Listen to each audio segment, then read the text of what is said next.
Qui se reconnaissent dans le miroir manifestent de la compassion pour leurs congénères, Doris Bischoff-Kohler s'est demandé à quel moment l'enfant commençait à éprouver de l'empathie.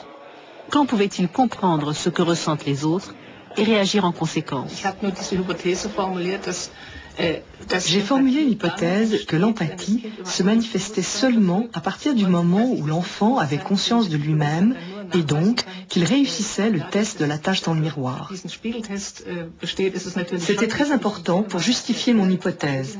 Seuls les enfants qui avaient conscience d'eux-mêmes et qui se reconnaissaient dans le miroir devaient pouvoir manifester de l'empathie. Cet enfant de 18 mois se reconnaît dans le miroir. Dans l'expérience suivante, on s'aperçoit qu'il est capable de ressentir ce qu'éprouve sa partenaire et de réagir en conséquence. Oh, mon nounours, il s'est cassé. Nous avions préparé la situation suivante.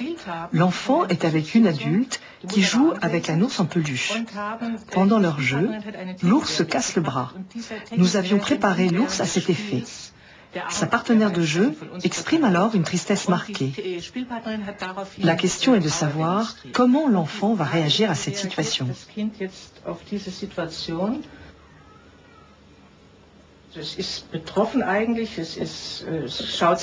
Il a l'air de se sentir très concerné, il est très sérieux.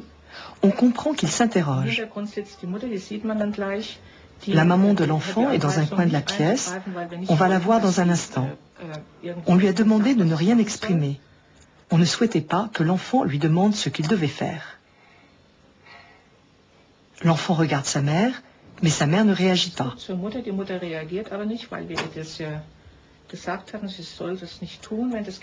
Alors, il va aller prendre ce singe en peluche et va le donner comme objet de substitution à la place d'une ours cassée. Puis, il la regarde avec l'air de lui demander « C'est ce qu'il fallait faire? Est-ce que tu vas être contente ?» Et il lui apporte quelques petits jouets.